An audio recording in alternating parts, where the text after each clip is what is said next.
So this is not, hindi na po ito bahagi ng ating mensahe for this morning. Pero sabi ko nga po ay parang katulad din po ito para lang po itong para po tayo nagsasagawa ng isang congregational meeting na kung saan yung pe-present po ako ng isa pong biblical definition and foundation patungkol dito sa usapin ng elders and deacons. So bilang isa pong pastor, po ako ay naniniwala na ang Panginoong Jesucristo po ay ang ulo ng iglesia. At dahil dito po siya yung pinakamataas na otoridad nito. Gayunpaman ay hinahayaan po ng Diyos yung mga local churches na magkaroon po ng iba't ibang uri ng tinatawag po natin na church polity, na malaya po mula sa pakikialam ng sinumang tagalabas, ito man ay mga individual o mga organisasyon. So dito po sa Colossus chapter 1 verses 15 to 18, mababasa po natin diyan, sabi po diyan, si Kristo ang larawan ng Diyos na di nakikita. Siya ang panganay na anak at pangunahin sa lahat ng mga nilikha, sapagkat sa pamamagitan niya ay nilikha ang lahat ng mga nasa langit at nasa lupa, nakikita man o hindi. Pati ang mga espiritual na kapangyarihan, paghahari, pamamahala at pamumuno, ang lahat ay nilikha ng Diyos sa pamamagitan niya at para sa Kanya. Siya ang una sa lahat at ang buong sansinukob ay nananatiling nasa kaayusan sa pamamagitan niya. Siya ang ulo ng iglesia na kanyang katawan, siya ang pasimula, siya ang panganay na binuhay mula sa kamatayan upang siya maging pangunahin sa lahat. So dito na mga kapatid, kung meron mang masasabing impluensya mula sa mga organisasyon, halimbawa tayo po bilang isang church under ng Conservative Baptist Association of the Philippines, ang mga iyon po ay pagpapakita lamang po ng pakikipagtulungan at hindi po panghihimasok sa uri po ng church polity ng isa pong particular na local church. At ako po bilang pastor ay naninindigan din na ang bawat local churches ay meron pong karapatan sa uri po ng polity para po sa kanila pong mga churches. Sa pamamagitan magkakaroon po ng sariling pamunuan na binubuo po ng mga taong may mga maayos at yung pong magandang spiritual na pamumuhay. Hindi po mga questionable po. So ano po ang layunin ng ating pong seminar? Dalawang bagay po. Number one is to educate the church about the biblical definition and foundation of selecting. Kung papansinin po natin yung pong word na selecting ay naka-open and close parentheses. Kasi po pwede po itong maging, ang tawag po ng iba rito ay electing, iba po ay appointing. So depende po talaga sa mga churches kung paano po ito ginagawa. Kaya ginamit ko lamang po yung pong word na selecting, and later on po siguro ay mas ma-define po natin yan kung ano po yung mas nababagay po sa ating pong church. Selecting elders and deacons as well as deaconesses in the church. Pangalawa po ay to help us understand the diversities in practices of different congregations regarding those two function or offices in a local church. So hindi po layunin ng ating talakayang ito na magbigay po ng konklusyon na mali po yung kapamaraanan ng ibang church at ang ating pong sasabihin lamang ay yung pong ating gagawin, ito lamang po yung tama. O kung ano man po yung ating pinag-apply na gagawin, na ito lamang po yung tama. Ito po ay pagbibigay po ng konsiderasyon sa damdamin ng iba at yung pong pagtuturingan ng pantay-pantay. Walang mas nakatataas o mababa at pawang nasa ilalim ng ganap na pangunam ng Panginoong Yesus at gabay ng banal na Espiritu. So hindi po ito talaga hindi po ito para sabihin po natin na mali sila, tayo lamang po ang tama. O kaya naman po, lagi ko po sinasabi sa akin po mga mentoring classes, hindi po natin ito pinag-aaralan para po ito ay gawin po nating bala laban po doon po sa ibang mga kongregasyon o yung po natin po sa ibang pananampalataya. Hindi po iyon. So meron po tayong basic house rules na pag-uusap na gagawin po sa kabuuan po. Ito po kasi ay we are praying na hanggang next Sunday po matapos po natin ito. So ito po yung mga basic house rules po natin. Number one po, since we will be using limited time dealing dito po sa topic, questions will be entertained by typing it in the chat box. O kaya naman po pwede niyo rin po itong i-send directly sa akin po messenger para akin po mabigyan po ng sagot. Pero dahil nga po limited yung time po natin, the secretary will take note of the question Kaya si Ate Jean Saragpon, ano po, meron kang assignment for today. Kung merong mga mag-pop up na question dyan sa ating chat box at baka hindi ko makita, paki-note na lang para masubukan po natin masagot ano po later within the day. It will be answered by dun po sa yung pong sagot po natin ay ipopost po natin sa chat group within the day kung meron man po mga magiging tanong na lilitaw ano po. And if there is a question po that really bothers anyone, sabi ko nga po lagi, hindi po makakapag-antay ng bukas o ng susunod pa po ng mga araw para po mabigyan po ng kasagutan, pwede po natin extend po yung ating pong sumamaya, pero i-end po muna natin ang ating discussion, then pwede po tayong mag-extend dun po sa talaga pong gusto ng masagot yung po mga tanong. Ano po. Yung iba po, pwede nang umexit mamaya. Hindi po ngayon, no? Mamaya po. Doon po sa magiging another extension po. So, pwede po natin itong sagutin mamaya. Ano po. So, pangalawa po, ito po, medyo, ano naman po, I think this is the proper time para medyo daanan ko na rin po, maging bahagi rin po ng ating basic house rules. Ano po, kindly refrain from addressing anyone unofficial title. Katulad po ng tinatawag po natin na pagtawag po sa iba ng pastor o kaya pastora, elder or deacons na hindi pa naman po naganap na itatalaga. Ano po. That is for us not to preempt and magkaroon po ng misjudgment ano po doon po sa proseso of selection that the church might do in the coming days. Baka ho kasi ma-preempt yung pong ating proseso. So iwasan na naman po muna natin yung pong pag-a-address ng pong mga unnecessary title. Although alam ko naman po excited tayo na sige dito maging pastor, maging elder, maging deacons ano po. Pero end lang po muna tayo. Medyo pigilan po muna natin yung ating po excitement na mga kapatid. At ito po yung maganda sa pangatlo po nating house rule. Taking foods and beverages allowed during this segment. Ano po. Pwede po kayong, kung kayo po ay, tulad po ng announcement para sa prayer meeting, kung gusto po ninyo magmerienda habang nakikinig po ngayon dito, allowed po kayong kumain. Ano po. Pero sana po, tira niyo po kami, no? Para hindi na po kayong kakain. Ano po. So yun po, at pag-usapan na po natin ano po ba yung mga, ito po, balikan lamang po natin ng mabilisan. Bahagi po ng ating Class 101, yung pong tinatawag po natin na Baptist Distinctive, ano po. At dahil pong bigyan ng pansin yung pong 4 dito po sa 8 na ito, yung po sa ating mga distinction, ano po. Ano po kaya? Sa authority of faith and practices, able to establish the local church, spiritual believer, ordinances in the church, individual liberty and responsibility, civil worship, offices in the church, at yung separation of church and state. Ano po. So, dito po sa pag-uusap, gusto ko pong bigyan ng pansin po rito. Una, yung pong Bible as Exalted Authority for Faith and Practices. Maganda po na gusto ko lamang pong bigyan po ng diin na yung pong pag-uusapan po natin patungkol sa elders and deacons, pastors, and other terminologies. Ano po, lahat po ito ay meron pong batayang biblikal. Kaya po ang pinanghawakan po natin dito, 2 Timothy chapter 3 verse 16 to 17, yung pong authority ng ating pong pinag-uusapan ngayon. Hindi po gawa-gawa lamang, hindi lamang po sa imahinasyon lamang po ng tao, kundi ito po ay sinasabi po, mayroon pong malinaw na batayan sa salita ng Panginoon. So makikita rin po natin diyan dito po yung pong prinsipyo ng able to stand or govern itself as a local church na kanina po ay binanggit ko na po sa akin din pong introduction. Ano po.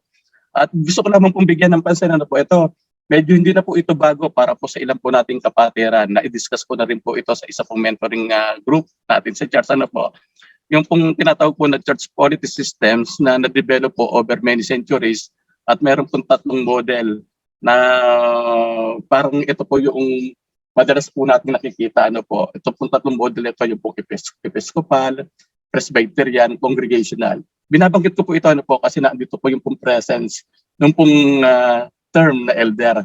Kahit saan po tayo, kahit ano pa mga church polity po dito sa 3 ito, yung pong elder ay naandun po, hindi po nawawala. Ano po. So, mabilisan lamang po, yung pong sa Episcopal form na po, the word episcopacy basically denotes the rule of the church by bishop. Ito daw po isa pong centralized form of ecclesiastical rule in which the archbishop, bishop, priest, and deacons hold the position. Ito po yung yung pong pangunahing sistema o pangunahing madalas po natin nakikita ano po na uri ng church polity na meron pong pinakamataas meron pong hierarchy sa kanila pong sa pagiging overseer ng mga simbahan po. Pero lahat po yan, ang category pa rin po niyan ay mga elder pa rin po yan.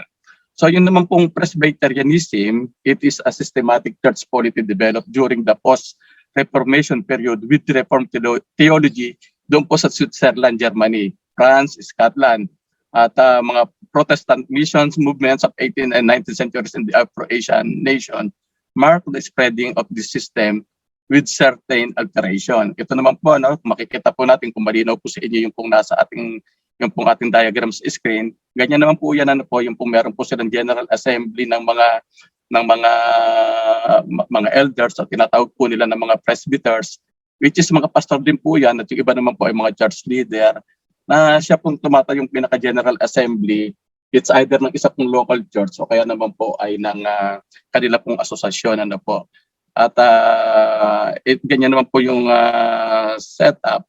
So sa pagpapatakbo po ng usapin po ng spiritual administration ng mga churches, and even po minsan maging sa tinatawag po natin na material o doon po sa administrative side, ay pares po nila itong pares pong govern ng ganito pong klase ng church polity system. Pero siyempre po, gusto ko bigyan ng pansin ito po, congregationalism, na kung saan tayo po ay bahagi. Ano po ba ang congregationalism? Congregationalism means a governance of the church by a whole congregation. The local church is autonomous in nature and function. So makikita po natin na ito po yung common setup natin mga Baptist. At congregational yung pong congregation ay bahagi po ng governance ng church at ng buong asosasyon o ng denomination. So every congregation select their own pastor or elders. They plan and execute programs and projects and maintain resources and buildings with no external control. Sabi ko po kanina, yung pong mga nasa labas, ang turing lamang po natin sa kanila po mga sinasabi sa loob po ng church ay lang po yung mga unsolicited advice. But hindi po natin kinoconsider na isa pong direktiba na dapat po natin gawin din po sa ating church kung ito po ay kanila pong ginagawa sa kanila pong church kung sino man po yung mga nagpapayo. So, the main scriptural basis is the universal priesthood of all believers na binabanggit nga po doon sa 1 Peter chapter 2 verse 9. Though it is a pure democratic system, they maintain the lordship of Christ and respect for apostolic leaders. So makikita po natin na ito po yung ating po mga basihan. Nakikita rin po natin ayan po yung kung paano po gumagalaw maging ang ating pong church, ang JWSBC halos sapak na sapak po tayo rito sa ito ng congregationalism. Pero sabi nga po natin, with some alteration din po minsan, meron din po mga variation, pagkakaiba, kung ano po yung ginagawa natin sa ginagawa rin po ng iba po natin mga local churches, kahit ito po ay kabilang doon sa Conservative Baptist Association of the Philippines. So ano po ang strength ng congregationalism? The strength of congregationalism lies in its spirit of volunteerism. Kaya nga po ang dami po natin mga volunteers sa church, di ba? Halos mahigit 50% ng members sa church mga volunteers, which assures that people and churches are bought into the denomination at the level they desire. Ito po yung hanggang saan po ba gustong makibahagi? Mula sa simpleng miyembro lang ba? Ako ba ay maglilingkod, magtuturo ng Sunday school, sasama sa mga mission? So nando sa desire ng mga tao kung hanggang saan sila nakikibahagi. Ganun din naman yung mga simbahan. Kahit sabihin natin na ito ay mga grupo ng mga asosasyon ng mga simbahan, yung level ng kanilang pagkikibahagi doon sa kanilang asosasyon ay yung din mismong mga local church ang nagdedetermina kung hanggang saan. Kaya hanggang sa dumadating yung punto na yung iba naman talagang church, talagang nag-aspire sila o ninanais nila na maging isa doon sa pinakamataas na sinasabi natin na ministry ng asosasyon na yung nag-aspire din po yung pong ibang mga simbahan o ibang mga leaders, mga pastors, So pastors and church leaders also recognize that they have the possibility of influencing the denomination because of the more democratic form of government. And those usually attend annual meetings to a far greater degree than those in the other system. So kaya nga po meron din po tayo mga tinatawag po ng mga biennial conference, regional conference. Dahil po ito po kasi talaga po may tingin po kasi talaga ng mga bawat mga churches doon sa isang particular na asosasyon, in our case nga po, SIBAP, ay meron po tayong impluwensya, meron po tayong magagawang impluwensya sa kabuuan po ng ating pong asosasyon. Dahil nga po, democratic nga po yung pamamaraan ng ating pong church polity. Ano po. So, kaya po excited yung pong marami. Nung pong face-to-face po ang meeting ng biennial conference po, talaga pong dinadagsa po ang ating pong mga biennial conference. Pero ngayon po, hindi ko po alam dahil po online din po ang ating biennial conference ngayon. Siguro sa next Sunday ko lang po ibibigyan po ng detalye yung po ating patungkol sa biennial conference. Ano po. Ngayon, ito po yung weakness ng congregationalism. Perhaps one of the weaknesses is that power can often remain in the hands of the majority who are not equipped or gifted to lead the church of the denomination. Also, from a translocal perspective, congregationalist denomination can have a great amount of theological diversity. Dahil po sa kanila pong tinatawag po na pagkakaiba-iba o diversity sa mga usaping teolohiya, yung pong tinatawag po na voluntary ties, madali na po itong nasisira, nagiging cause po ito ng mga tinatawag po na denominational division. At ito po ay madalas po na nangyayari, lalo na po sa istorya po, sa kasaysayan po ng Baptist. Kaya kung mapapansin po natin, ang dami-dami pong klase ng mga Baptist. Ang Conservative Baptist po, isa lamang po sa napakaraming mga association o mga denomination under po ng Baptist. Ano po. At isa rin po, weakness din po ito na nakikita po natin sa mga kongregasyon na dahil po sa ganito pong, dito po sa congregationalism, ano po, marami rin pong mga simbahan ang nagiging ano po, yung nadi-divide, nahahati, ano po. Bakit po? Dahil po yung minsan, pagka nakakuha po ng pastor o yung pong elder galing po sa ibang simbahan, iba po yung orientation, tapos ipinasok po doon. Ano naman po kasi, congregationalism tayo, tinanggap natin yung pastor na yon, tinanggap natin yung mga manggagawa na yon without proper, yung hindi natin nasala na maigi. So ang nangyayari nga po ay nakakapagpasok po ng ibang perspective, ng ibang, although di naman natin sinasabing mali yung mga pinapasok nila, pero naiiba po, nag-iiba po, nagkakaroon po ng tinatawag po na changes po sa church because of those people na hindi po matatag ay yung pong, o iba po yung kanilang paniniwala patungkol po sa elders, sa deacons, at yung nga po, nagkakaroon po ng division, nagre-result po ito ng division sa isa pong simbahan. So, key principles po na makikita po natin dito. As Christian ministers, we are not merely officers or administrators, but we are shepherds and co-workers of Christ. Bilang congregational lahat naman po kasi talaga tayo mga shepherds talaga and co-workers of Christ. Pero meron po tayong tinatawag na level kung nasaan na po tayo ng pagiging shepherd. Whatever the organizational structure, tandaan po ninyo mga kapatid, ano mga organizational structure na meron ng mga iba't ibang mga simbahan. Christian ministers accomplish the church mission, nagagawa pa rin po ma-accomplish po yung mission ng simbahan. Bakit? Kanino po ba ang simbahan? Ang simbahan po kasi ay hindi sa tao. Ang simbahan po ay kay Kristo. Siya po yung ating head, siya po yung ating great shepherd. Siya po yung founder. Hindi po ang tao ang founder, So, makikita po natin, ano man po yung structure, na-accomplish po ang anumang mga gawain. Wag ito po ay sa ating Panginoong sa Kristo. Ibinibigay natin para po sa ating Panginoong sa Kristo. Tandaan din po natin that the service and accountability of any private or government offices of this world ends with their retirement. Tayo ngayon, kung nagtatrabaho man tayo ngayon sa sekular, pag tayo nag-retire, wala na tayong pananagutan doon sa kumpanyang ating pinapasukan. But as servants or officers of the church, nananatili po tayong accountable sa Panginoong sa Kristo. Even tayo man po ay mag-retire na sa ating pong posisyon. Ako, halimbawa, bilang pastor. Kahit mag-retire na rin po ako bilang pastor, yung pong aking pananagutan, yung pong aking accountability sa church sa pinagkatiwala sa akin ng Panginoong ng Diyos, nandun pa rin yung aking pananagutan. Hindi lang yon, hindi lang sa retirement, even doon sa death. Kasi ipagsusulit natin ito doon sa harapan ng Diyos.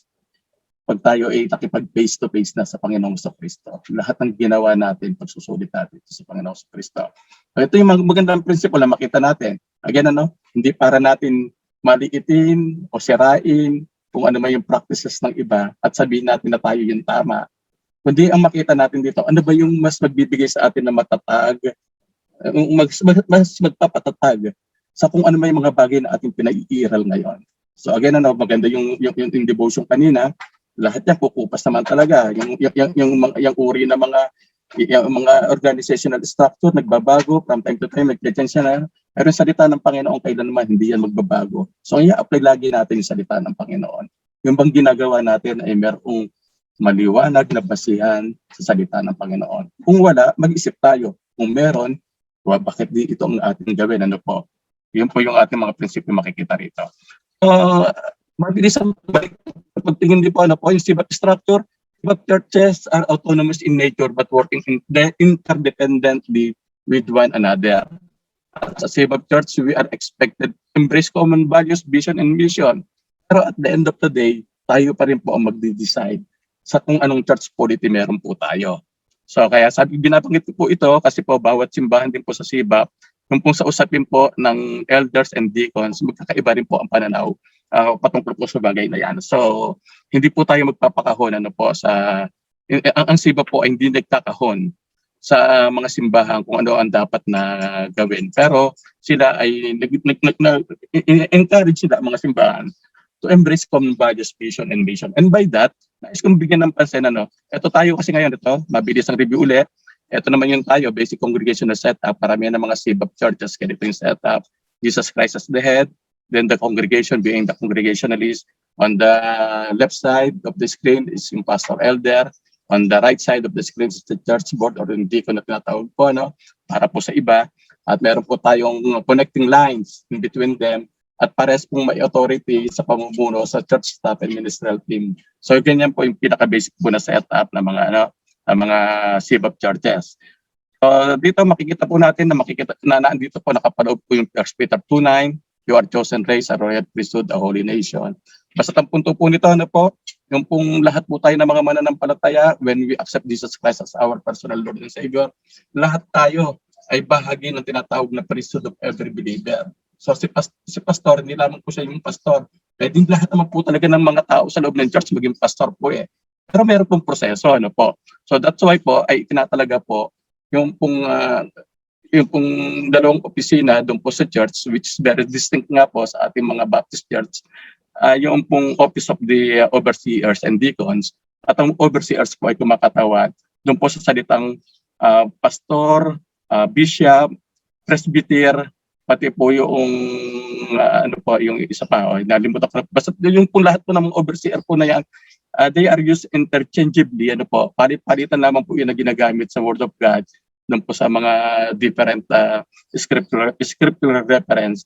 Pero ito po lahat ay kumakatawan doon po sa word po na overseers and deacons. At maganda po natin makita kung ano po yung pagkakaiba dito pong overseers at yung deacons. So ito po muna, Vision 2025. Hindi ko na po babasahin, basta tignan nyo na lang po.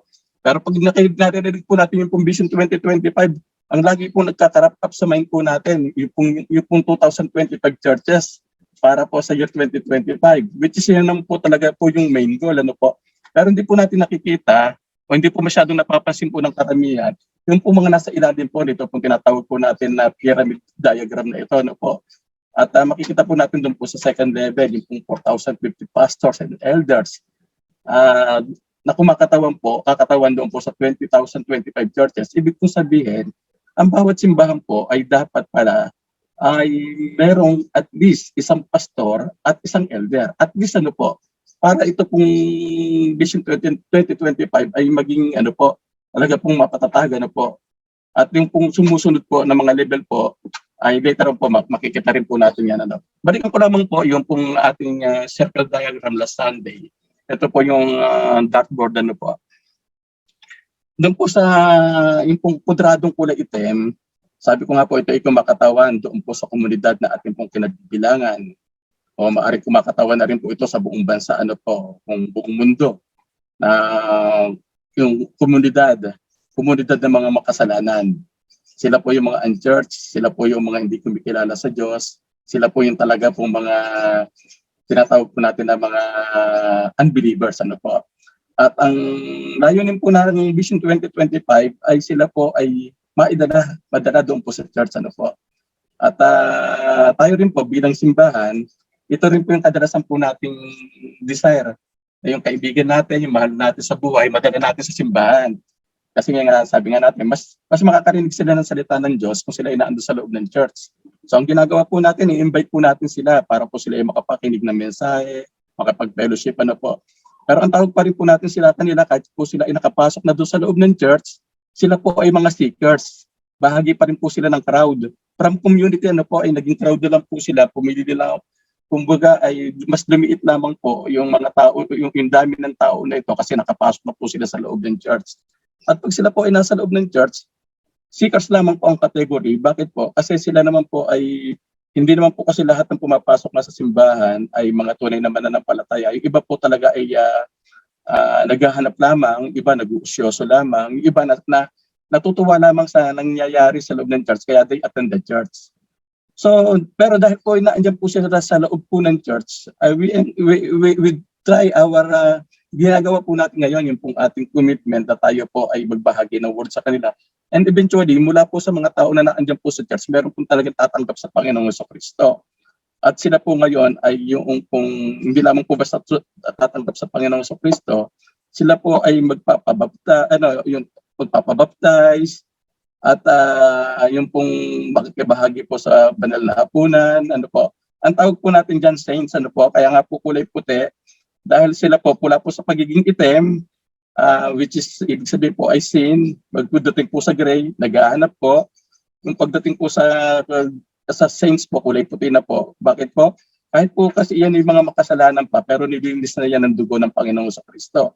So sila po ay mga saints na po lahat sa harapan ng Panginoon. So tayo po ngayon yan, yung po nandun po sa loob ng church na mga tunay na tumanggap kay Kristo, inihag si Kristo bilang Panginoon sa kanyang buhay, personally, at ginawa rin ito in public, ano po. Ano ibig sabihin in public? Ipinakita ang kanilang pagsunod sa Panginoon sa Kristo sa pamamagitan ng bautismo. So they become part ng tinatawag po natin na congregation. Bahagi na po talaga sila ng church. Again, yung iba po nagsisimba, andun pa rin po sila, doon po sa grave. So mula po rito ngayon sa mga nasa congregation na, at sila po ay dumaan sa mga tinatawag po natin na mga discipleship class, mga mentoring class, ano po.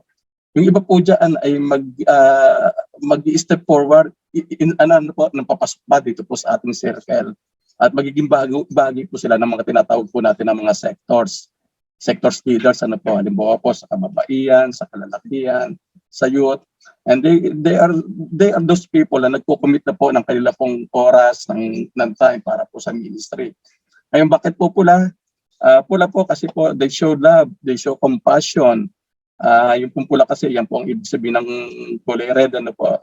Huwag po natin pag-usapan yung ibang kulay, ano po. Dito lang po tayo sa kulay na ito. Kasi po yung kulay ngayon medyo talk of the town, ano po. Dito po, sa kulay pula, hindi lamang po ito nangangahulugan ng love and compassion. Tulad po na sinabi ko nung last Sunday, yung pula po ay nangangahulugan din po minsan ng pagiging yung medyo yung temperamental, medyo mainit din pa mga ulo. Kaya nangangailangan pa rin ng tama pang pag-aayos ng tinatawag natin ng karakter. So they are servants already. They are motivated by love and compassion to other people, love and compassion to God, ano. Pero yung kanilang mga karakter kailangan pa rin ayusin. So andito lang muna sila sa kulay pulang sektor, o dito sa committed sector ng nitong ating circle diagram.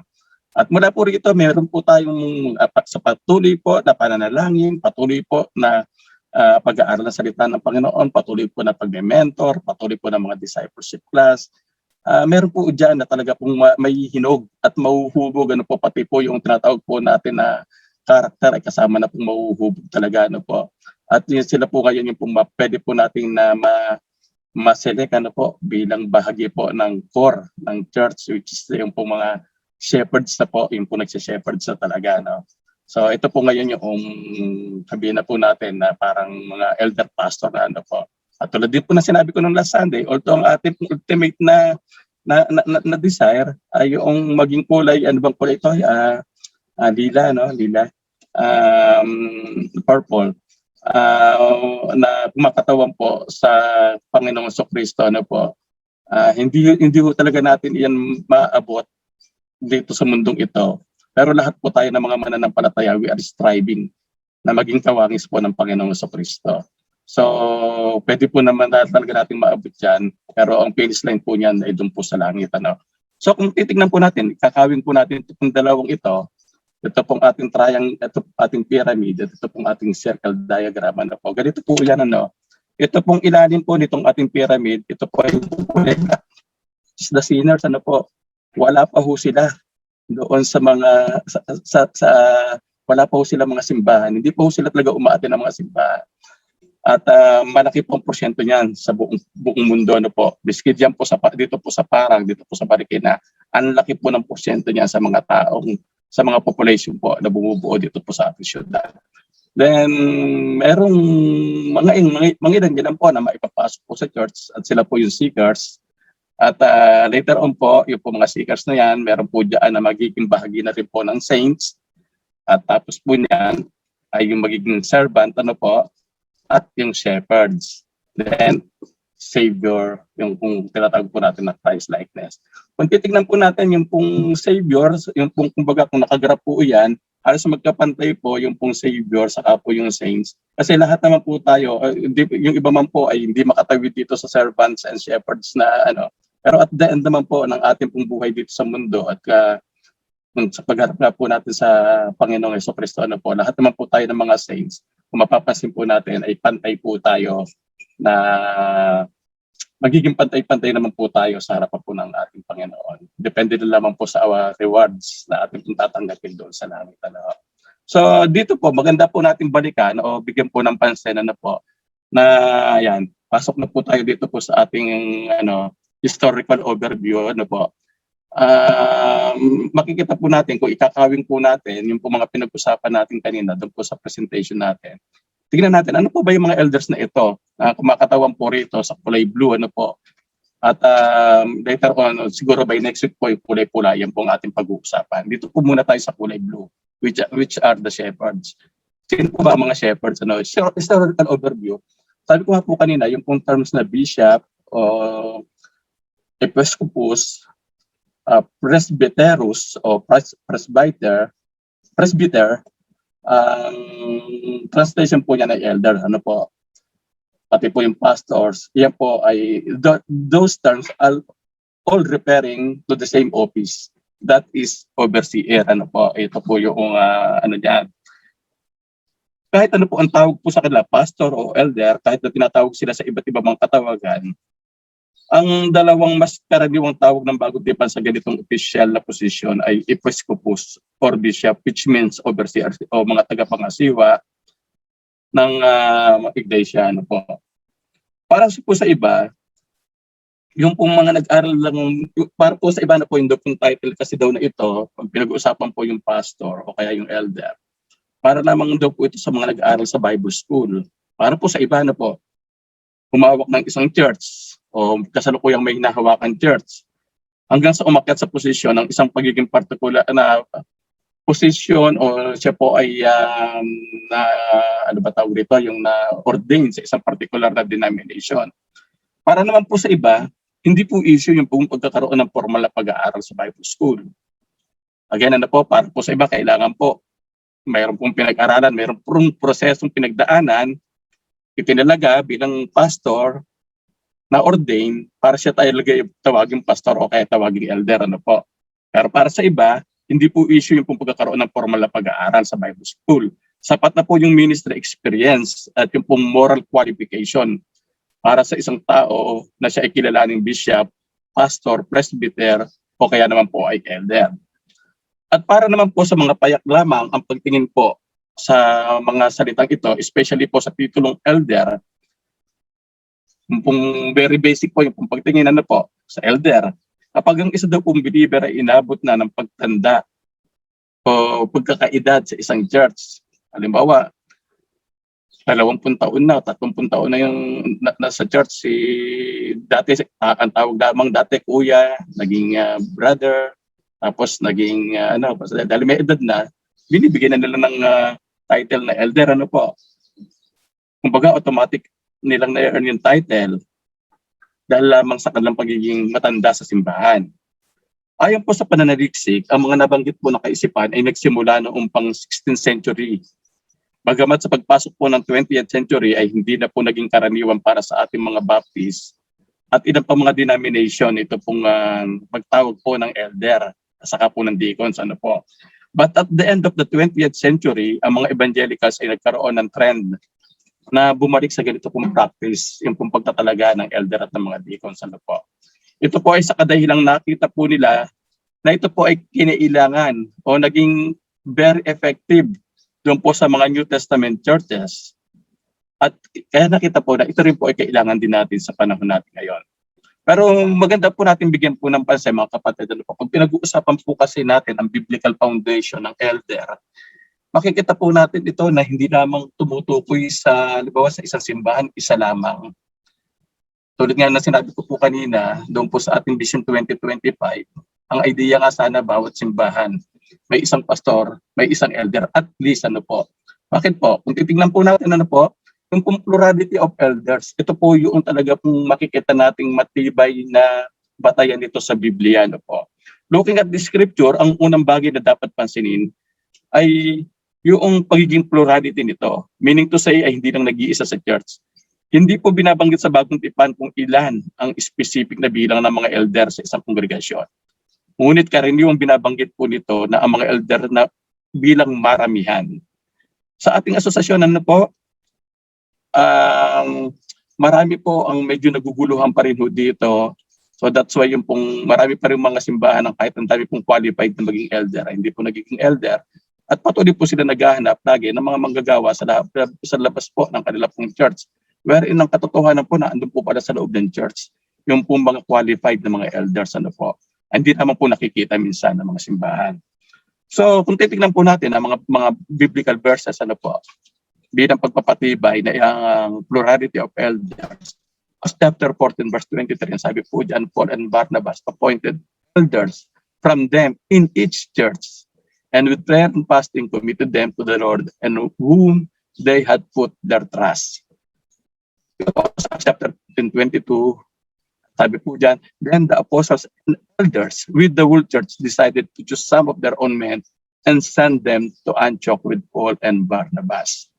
So magkatuwang po yung mga apostles during that time, pati po yung mga elders, which is sa time po natin ngayon, talagang yung pong elders po ay lagi lang po natin nabibigay po, na binabanggit po rito. Ang nagiging connotation naman po ng marami ay yung po mga pastors. Yung po mga, minsan nga po yung mga ordained pastors lamang po. Ano? Depende sa bawat mga simbahan. So Acts 16:4, they traveled from town to town, they delivered the decisions reached by the apostles and elders in Jerusalem for the people to obey. Lagi po natin makikita ano po yung pong elder, hindi po elder, ano po elders, talaga pong plural. From Miletus, Paul sent to Ephesus for the elders of the church, Acts 20:17. At dito po sa book of James 14, is anyone among you sick? Let them call the elders of the church to pray over them and anoint them with oil in the name of the Lord. Peter chapter 5 verse 1 to 3, to the elders among you, I appeal as a fellow elder and a witness of Christ's sufferings who also will share in the glory to be revealed na po. Makikita rin po natin dito, fellow elders. Yan rin po yung ginamit po rito na word na po. Again, hindi po singular, ito po ay plural. Ang mga nabanggit po ay ilan lamang po sa mga sabing talata sa napakarami po mga talata sa New Testament patungkol po sa plurality of elders. Halos pare-pareho po ang ganitong pattern at hindi po makakaila yung pong evidence na meron tayo. Ibig po sabihin nito, malinaw na ipinakikita sa Bagong Tipan na ang mga churches ay pinangungunahan ng grupo ng mga pastor elder, hindi lamang po basta ng isang pastor o isang elder. Ngayon, pag-usapan po natin gender, ano po? Kung pinag-uusapan po natin ng gender, sino ng ng pagiging isang pastor o pagiging isang elder. Bagamat di na po natin dapat masyado pong bigyan ng pansin, pero gusto ko lamang din pong reviewin po. Ang sabi po kasi dito sa Timothy chapter 2 verse 12, I do not permit a woman to teach, to assume authority over a man. She must be quiet. Bagamat meron po tayong isang paksa rito na tinalakay ni Brother Rupert doon po sa ating prayer meeting. Maganda po sanang balikan din niya, pero uubos po ako ng oras pagka ito po yung binalikan ko po. Pero gusto ko lamang pong bigyan ng pansin po rito. Whatever po, kung ano man po yung ano man po yung eksaktong uri ng otoridad ang nasa isip po ni Pablo na isulat po niya ito, ayaw po niya na ang mga babae ang nangunguna sa mga lalaki sa church. Ang ibig kong sabihin ay nakareserba lang po yung posisyon ng pagiging elder o pastor sa mga lalaki. Ang unang iglesia sa ibang salita ay makikitang sa mga ginagawa nila sa church ay sumasalamin ng kaayusan sa pagkakalikha po ng Diyos na nagbibigay po ng authority sa mga asawang lalaki sa kanila pong asawang babae. Paano naman po yung sinasabi dito po sa Galatians chapter 3 verse 28, po? There is neither Jew nor Gentile, neither slave nor free, nor is there male and female, for you are all one in Christ Jesus. Ang punto po nito ay para ipahayag ang pantay nating kahalagahan at katatayuan po sa harap ng trono ng Diyos na ang sino man pong nakipagkaisa kay Kristo, hindi po pinag-uusapan ng lahi, hindi po pinag-uusapan ng posisyon, hindi po pinag-uusapan yung pong kasarian. Lahat po tayo ay isa sa harapan po ng Panginoon sa Kristo. Hindi po naman ito nangangahulugan na tatanggalin na ang lahat po ng pagkakaiba ng dalawa pong kasarian. Tulad naman din po ng katotohanan, hindi natin pwedeng tanggalin ang pagkakaiba ng ginagampanan ng lalaki at ng babae sa pag-aanak o doon po sa pamilya po. Iba po yung role po talaga ng lalaki at ng babae. Pero sabi pa po, hindi ho doon ang nais pong bigyan po ng focus ng ating pong pag-uusap dito. Pero dito lamang po, ang gusto lang po lamang pong bigyan ng emphasis na tayo po sa Baptist, kinikilala po natin ang mga babae bilang katuwang po sa gawain. Pero yung pong office of the elder and office of the pastor ay hindi po talaga natin ibinibigay. Hindi po talaga bahagi ng paniniwala o stand ng mga Baptist yung pong pagtatalaga ng mga pastora at babaeng elder sa loob po ng church po. So, yun po, karakter, pwede rin po natin pag-usapan po rito yung pong karakter. Nagbigay po ng diin si Pablo sa mas mahabang listahan po ng mga qualification doon po sa 1 Timothy chapter 3. Meron din po sa Titus chapter 1 verse 5 to 9 po. Pero nais ko lamang din pong basahin po kung pinag-uusapan po natin ay karakter, knowledge, and skills na dapat ay ginagamit po nating batayan ng qualification ng isang elder. Ang sabi po rito, totoo ang pahayag na ito, ang sino mang nagnanais na maging tagapangasiwa, referring to elder overseer sa iglesia, ay naghahangad ng mabuting gawain. Kaya nga ang isang tagapangasiwa ay kailangang walang kapintasan, isa lamang ang asawa, matino ang pag-iisip, marunong magpigil sa sarili, kagalang-galang, bukas ang tahanan sa iba at may kakayahang magturo. Dapat hindi siya lasenggo, hindi marahas, kundi mahinahon, hindi mahilig makipag-away, at hindi mahipibigin sa salapi. Dapat mahusay siyang mamamahala sa sariling pamilya, iginagalang at sinusunod ng kanyang mga anak. Sapagkat paano siya makakapangasiwa ng maayos sa iglesia ng Diyos kung hindi niya pamamahalaan ang sarili niyang pamilya. Hindi siya dapat isang baguhang mananampalataya, yung tinatawag nating novice, baka siya maging palalo at mahatulan na gaya ng dyablo. Bukod dito, kailangan mabuti ang pagkakakilala sa kanya ng mga hindi sumasampalataya upang hindi siya mapintasan at hindi mahulog sa bitag ng dyablo. Ibig sabihin po, yung pong patotoo ng isa pong elder, kasama na po ang pastor, kailangan siya po ay maganda ang kanya pong patotoo sa loob ng church, maging sa labas ng church, pareho po na dapat nakikita sa kanya, Paano natin makikita ang mga ganyan mga mananampalataya sa loob po ng church? Paano po natin ito magagawa, Kailangan nating manalangin na bigyan tayo ng Diyos ng karunungan. Patuloy po natin pag-aralan ng kanyang salita, lalo na po yung mga talatang ito. Huwag din po nating aakalain, mga kapatid, na dahil lang ang isang lalaki ay mayroon na pong napatunayan na bilang leader sa ibang larangan sa buhay, ay mayroon na siyang sapat na kakayahan at qualification, qualified na siya para maging isang elder. Hindi po yung mga kapatid na po. Kasama po kasi talaga yung kung tinatawag po natin na moral and spiritual qualification. Bilang maraming mga churches ang bumabagsak po sa patibong na inilalagay po agad sa posisyon sa church ang mga lalaking naging matagumpay sa business or professional community. Balikan ko po ito pong ating sir. Kailan po? Ang madalas po, may mga pangyayari po kasi pag napapag-usapan po ang elder at meron po tayong nakita sa loob ng church kahit bago pa lamang po, minsan nga po isang taon pa lamang o minsan buwan pa lamang pero hindi natin alam, seekers lang pala yung tao pero magaling. Pero itinatalaga na kagad siya na elder, lalo na pag sinabi galing sa ibang simbahan o galing sa ano po. So nagkakaroon po minsan doon tayo minsan nagkakaroon ng mga problema. So dapat po mga kapatid po, yung mismong church, yung mismong congregation, kasama po doon sa proseso ng paghahanap ng isang elder sa loob ng church. So again, yan po yung mga qualification po natin, hindi lamang po sa usapin po ng gender, kundi begin dun po sa character, knowledge, and skill. So kasabay po ng patuloy na paglago ng church, ako po ay naniniwala na dapat din tayo pong patuloy na naghahanap sa loob ng ating church ng mga lalaking hindi lamang po nagtataglay ng magandang karakter at reputasyon. Dapat ay hinahanap po natin yung pong may kakayahan din po silang mapag-aralan at ituro ang salita ng Diyos. At meron pong nakikitang bunga sa kanya pong buhay. Buhay bilang isa pong Kristiyano. Mga kalalakihang nabubuhay, hindi lamang po para sa kanilang sarili, kundi maging para po sa ibang tao. At speaking of may kakayahang patuloy na mapag-aralan at maituro ang salita ng Diyos, dapat po ang mga elders ay may kakayahan din po ipaliwanag at depensahan yung pong statement of faith ng ating church. Na hindi po kayang pag meron lang pong mag-ibang nasabi yung tungkol sa Trinity, medyo naturoan ng patungkol ng ibang katuroan patungkol sa Trinity, nag-sway na kagad. Hindi po, dapat po mula po doon sa Trinity hanggang doon po sa ecclesiology, po, dapat ay yung pong elder ay matibay po na kaya niya pong i-articulate yung pong statement of faith ng simbahan. Hindi po ng simbahan ng iba, kundi yung pong mismo simbahan po natin ng JWSBC. Po. Sila dapat ay hindi madaling maanod at mapapaniwala sa mga matatamis na pangungusap ng mga ibang tagapagturo mula po sa ibang grupo. Po.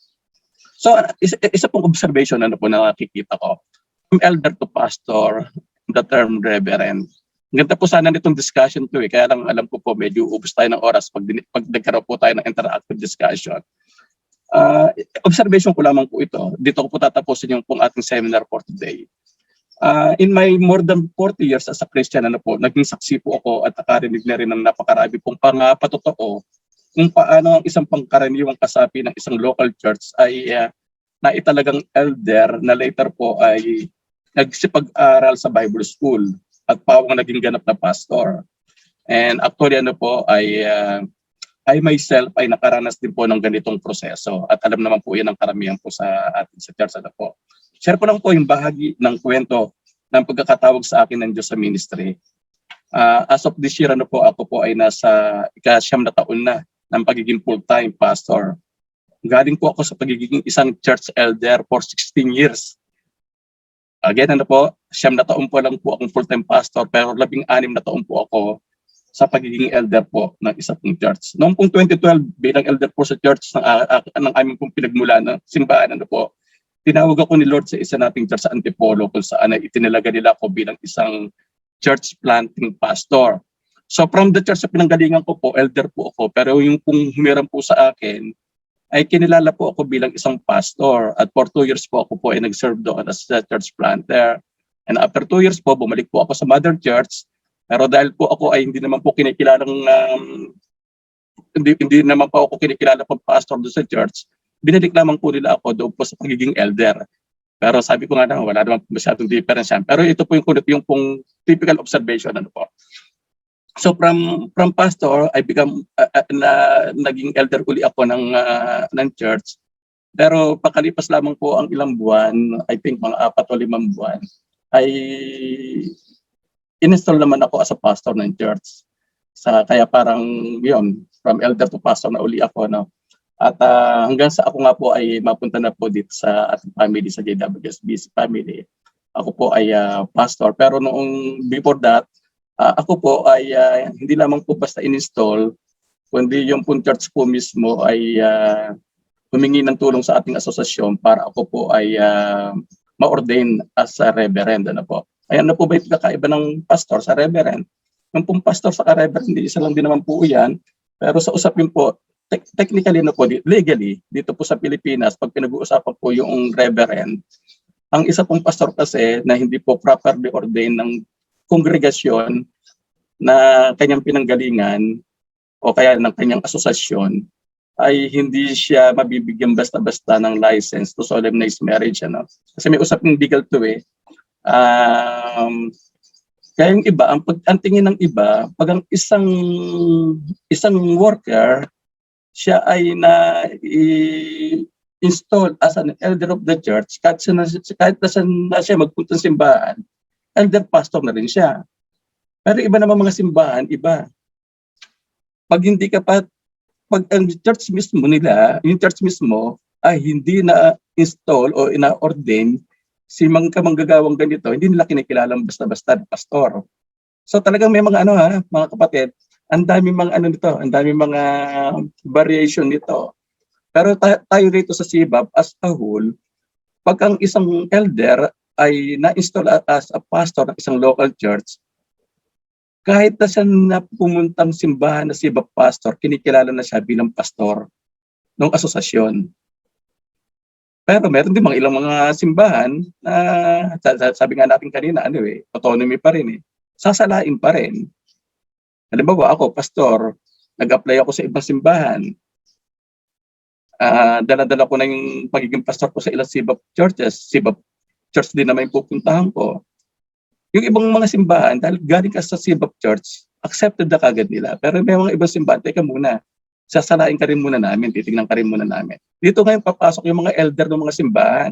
Yung mga elder kasi ng simbahan, sila yung mas qualified para sumala doon sa pastor, kahit galing sa same denomination. Nang sa gayon, alam nila na itong pastor na nag-a-apply sa kanila, in line doon sa statement of faith ng simbahan. Kaya mahalaga na yung elder mismo rin ay matatag. Alam niya yung kanilang statement of faith ng simbahan.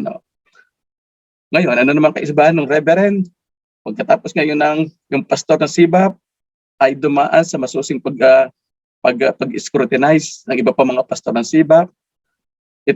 Sila ngayon ay na-ordain. Pero ang nag-o-ordain pa rin ay yung simbahan pa rin. So ngayon, tayo rito sa CBAP, kung tayo ay CBAP to CBAP, yung ordination namin ay tinatanggap na rin ng ibang mga CBAP churches. Pero ibang usapan, pag tumawid ka ng ibang denomination. Pag tumawid kami ng ibang denomination, yung reverend namin na title, pwede nang hindi kilalanin ng ibang mga simbahan yan.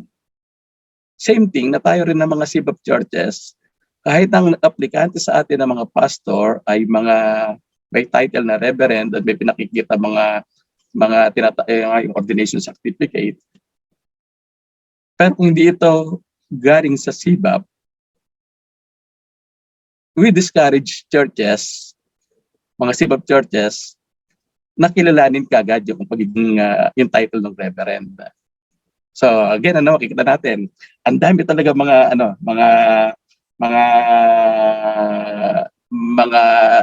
variation. So ngayon, familiar po ba kayo sa tawagan ng mga pastor na PAS? PAS. Para po sa iba ay pinaikli lamang itong salitang pastor. Pero ganito po ang paliwanag ko patungkol dito. PAS, PAS, para sa mga hindi pa tapos mag-aral sa Bible School at wala namang simbahang pinagpapastoran at hindi naman na italagang elder ng kanilang church. Kaya siya PAS. Kumbaga, inaantay pa makagraduate o kaya magkaroon ng church na hinahawakan para ibigay yung karuktong na pastor. Pangalawa, PAS. PASSED. PAS muna ako dyan. Dahil wala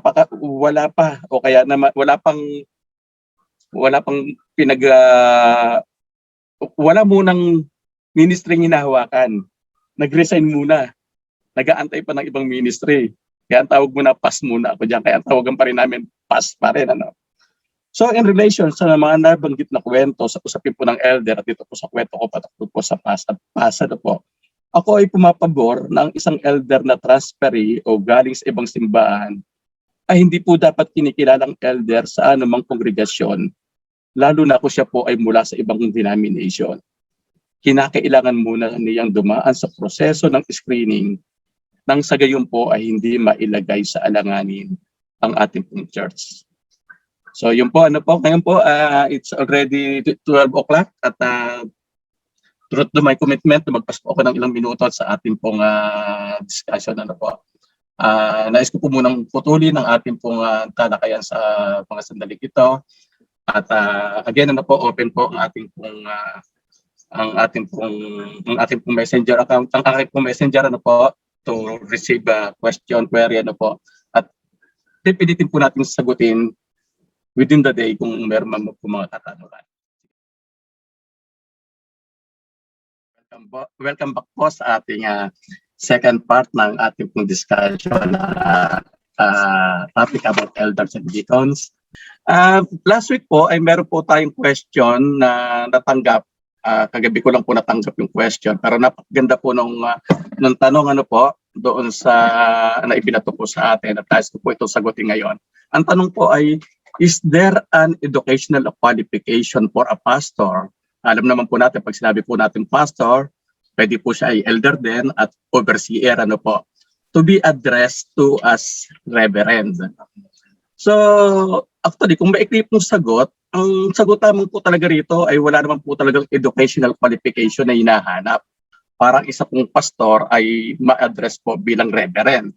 Pero gusto ko po itong expound ano po sa mas mahaba pong sagot.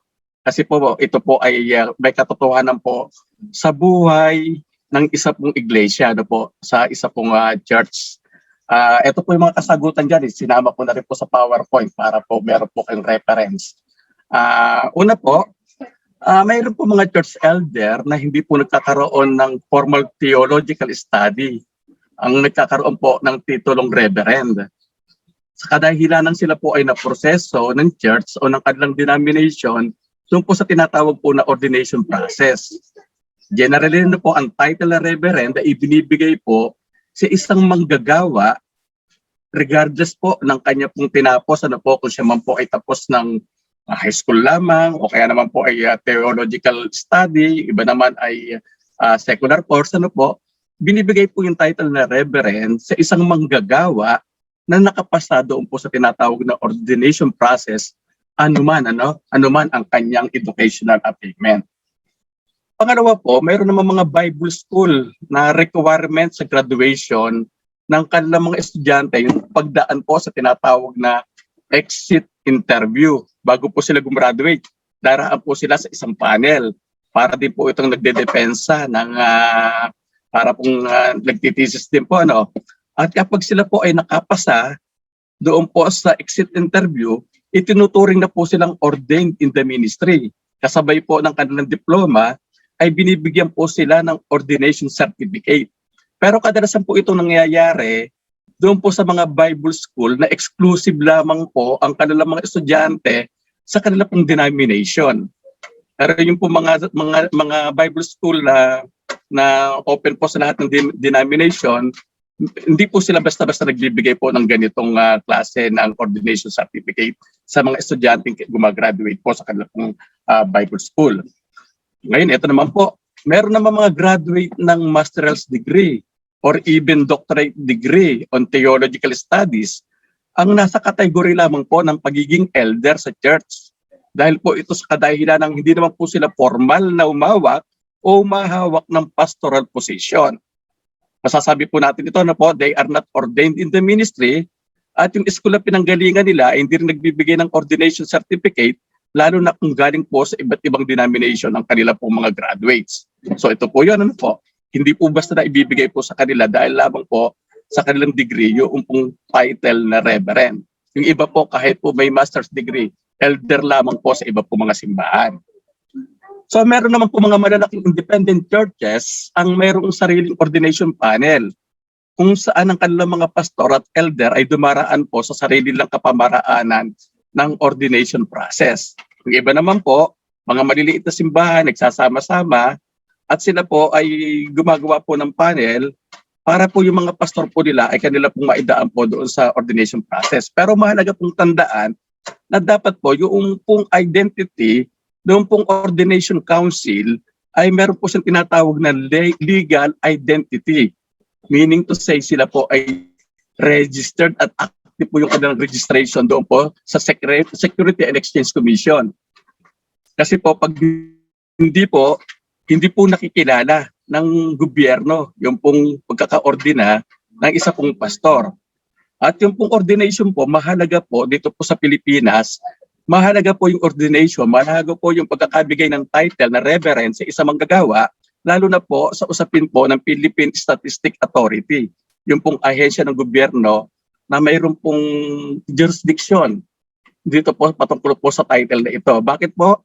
Ang isa pong pastor, kung wala po siyang title na reverend o hindi po siya dumaan sa isa po tinatawag po natin na ordination process, hindi po kinikilala ng PSA yung pong kanyang pagiging reverend kung wala pong nag-endorse sa kanya na isa pong ordination council.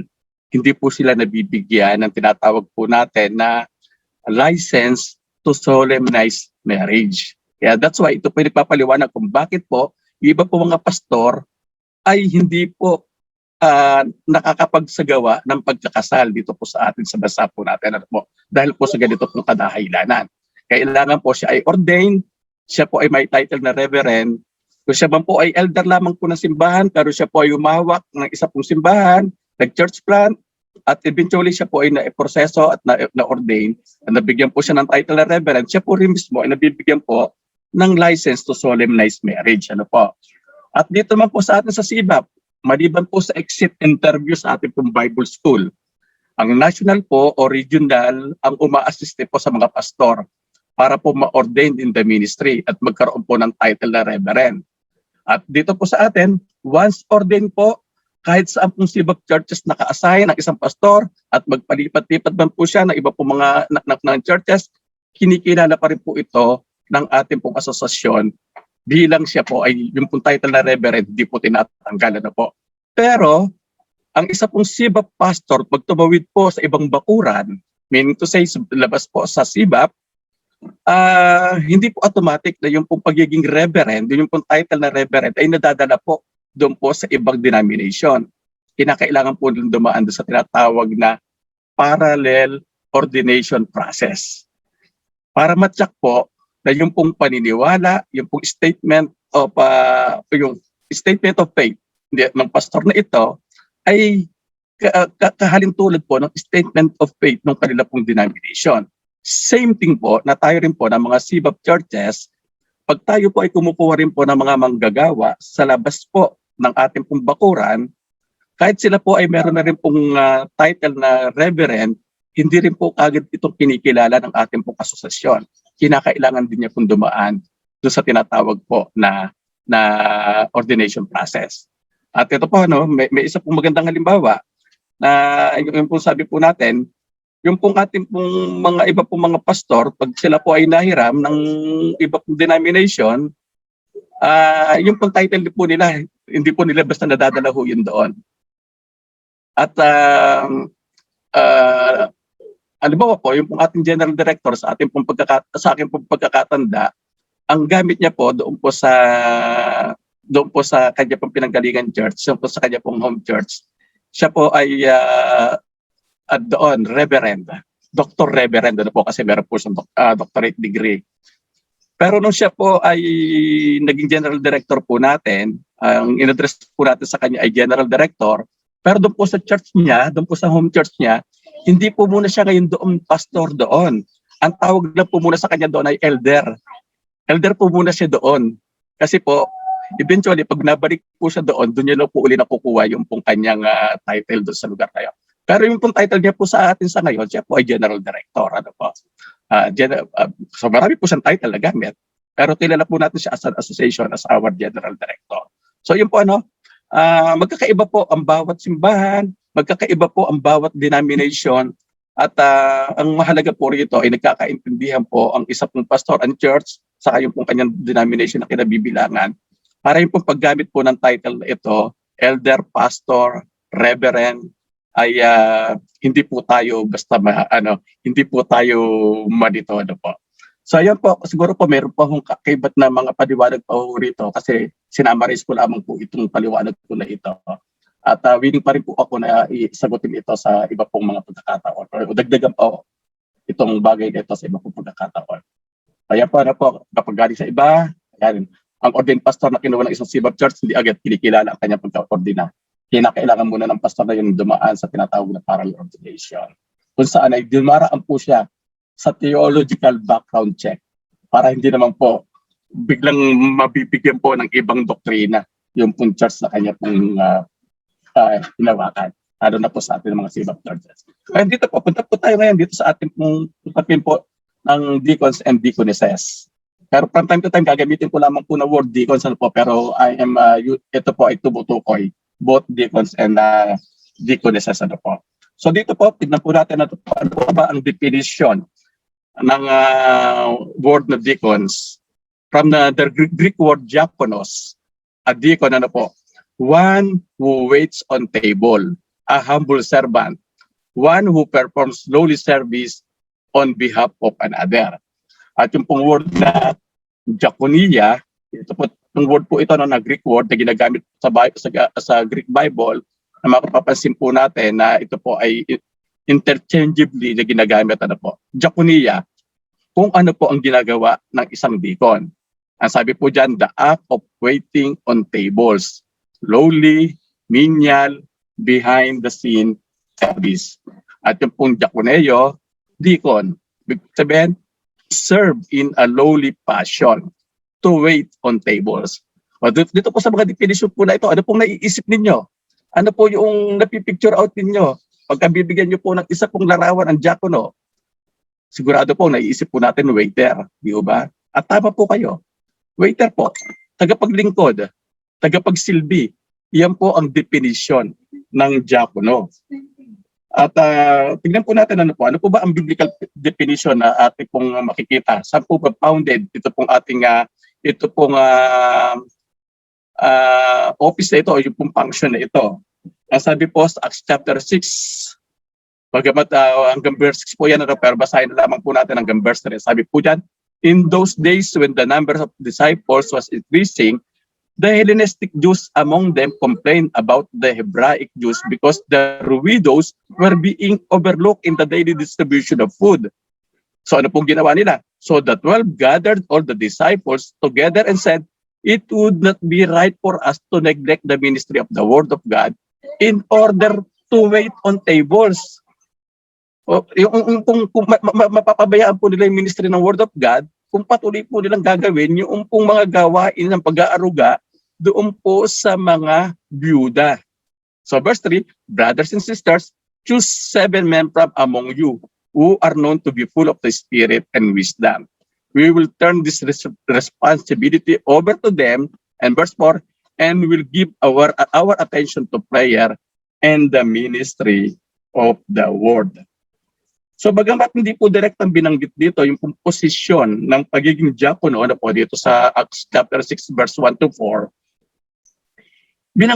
makikita po natin dito yung pong ginamit po yung action word po na nagsasalarawan kung ano po ang magiging responsibilidad ng 7 lalaki. O assignment nyo na lamang po kung ano yung pangalan ng 7 lalaki. Hindi ko na po papangalanan po. Pero at upang pagtibayin po natin yung pong ganitong setup ay ipinagpatuloy ng mga churches, ng mga iba po mga simbahang na buo, maliban po doon sa church in Jerusalem. Tignan po natin yung sinasabi po doon sa Philippians chapter 1 verse 1. Ang sabi po doon, Paul and Timothy, servant of Christ Jesus, to all God's holy people in Christ Jesus at Philippi, together with the overseers and deacons. So makikita po natin yung pong function po na ito ng overseers, which refers to pastors, elders, at yung pong deacons, nagpatuloy po doon po sa iba pong mga simbahan. Kasama na nga po yung simbahan doon po sa Pilipos. Ngayon ang tanong po, ano po ba ang responsibilities ng mga deacons? Responsibility of deacons based po doon po sa Acts chapter 6, ang pangunahin po na ginagampanan ng tungkulin ng mga deacons ay yung pong paglikom ng offerings at pamamahagi po nito para po sa pangangailangan ng mga manggagawa. Particular po na binibigyan po ng pansin po doon yung pong pangangailangan ng mga byuda. Alam naman po natin sa kultura po ng mga Hudyo na ang isa pong byuda, kinakailangan po silang alagaan, arugain po, nung dapat, nung next doon po sa family in line, nung po sino man po yung asawa nung po na byuda. Pero dahil nga po rito, doon po sa pagkakaisa ng mga mananampalataya, naging kultura na rin po nila yung pong pag-ako doon po sa ganito pong responsibilidad. At ang nagtatrabaho po nito, doon po sa Acts chapter 6, ipinasa po ito, idinelegate po ito doon po sa 7 na inappoint bilang mga diakono. Pero sa paglipas po ng panahon, pagkatapos po ng panahon ng New Testament, as churches continuously grow in numbers, ang nagiging trabaho po ng mga deacons ay tulungan po yung mga elders o yung mga tagapangasiwa o yung mga pastor. At during doon daw po sa 1st and 2nd century, doon po ayon po sa church historian na po, depende daw sa lugar, ang mga sumusunod na gawain ay naitala mga responsibilidad ng mga deacons. Ito po, pagbabasa o pag-awit ng salita ng Diyos. Sa church during worship service, sila po yung nagiging katuwang ng pong tagapangasiwa o ng pong mga elder at ng mga pastor. O kaya po, sa iba po ay mga pare, po. Sila po yung bumabasa at umaawit ng salita ng Diyos, yung po mga deacons. Then, yung iba, ito po yung pong pagtanggap po ng mga offerings at pag-iingat ng mga records sa mga nagbibigay. Ito po yung mga ginampanang tungkulin ng mga deacons. Then yung pong pamamahagi ng tinapay at inumin sa communion, Lord's Supper. Hindi lamang po yung actual na preparasyon, kundi yung maging yung pong pag-administer o yung pong pag-distribute po nito. Ginawa po nila itong trabaho. At may mga pagkakataon pa nga po, ayon din po sa church historian po, na yung pong ibang mga matatanda na rin po na hindi na rin po nakakapunta sa simbahan, during doon po sa pagsasagawa po ng communion, yung pong mga deacon na po ang pumupunta sa bahay noong po mga matatanda, mga nakaratay na, at sila po yung nag-administer noong pong Lord's Supper. So ito po yan po. At yung isa pa po, ngasiwa sa pagsasaayos ng church building at iba pa mga bagay na may kinalaman sa usaping physical. So dito po makikita natin yung pong kultura din po natin sa JWSBC, yung pong pagkakaseparate ng dalawang gawain, yung pong tinatawag po natin na spiritual matter, saka yung pong physical matter. Ganun din po ito yan.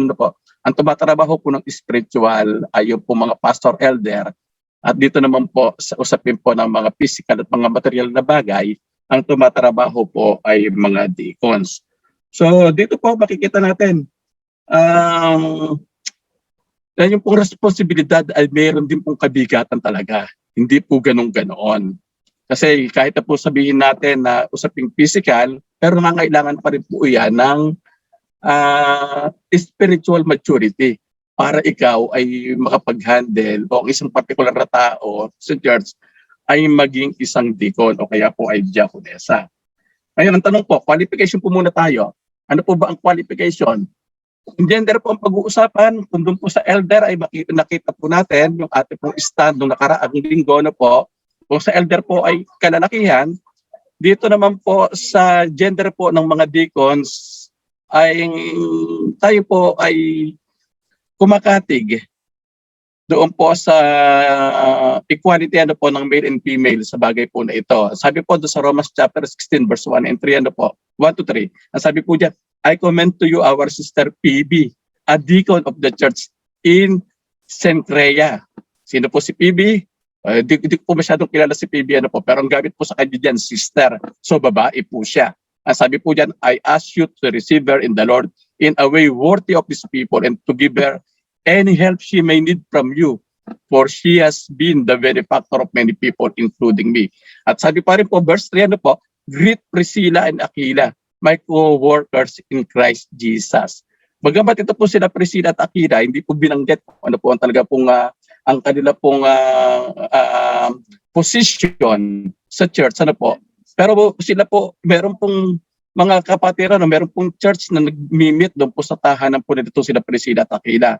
At sa akin kung ako po ang titingnan, ano po, maari po itong si Priscilla ay isa pong elder at ito naman po si Aquila ay isa pong diakonesa, ano po. O pwede naman po silang both deacons and deaconesses, ano po. So depende po. Pero makikita po natin na maliban po sa 7 pinili, dito po sa Romans chapter 6 verse 1 and 2, si Phoebe na isang babae ay naging isa rin pong diakonesa. So by that, ano po, ay yung pong practices ng marami pong simbahan, although meron pong ibang mga simbahan na hindi po sila nag-a-appoint ng diakonesa. Sa kanila po lahat, from elders hanggang pong deacons, lahat po ay male. Hindi ko po sila sinasabing mali, ano po. Pero sa atin po, ang practice po natin para po sa elder, pastor, ito po ay kalalakihan. Pagdating naman po sa sa deacons, ito po ay para po sa male and female, ano po. Qualification.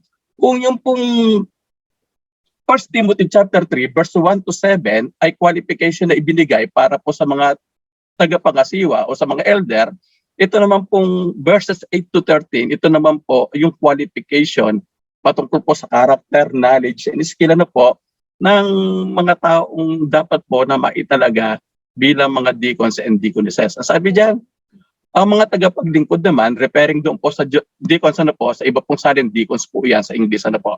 Ang mga deacons naman ay dapat ding maging kagalang-galang, tapat mangusap, hindi lasenggo, at hindi sakim sa salapi. Kailangan sila tapat sa pananampalataya na ating ipinapahayag at may malinis na budi. Kailangan subukin muna sila. So dapat tinetest muna sila, no? Hindi basta binibigyan ng assignment. Tinetest muna sila. At kung mapatunayang sila ay karapat-dapat, saka sila gawing mga tagapaglingkod.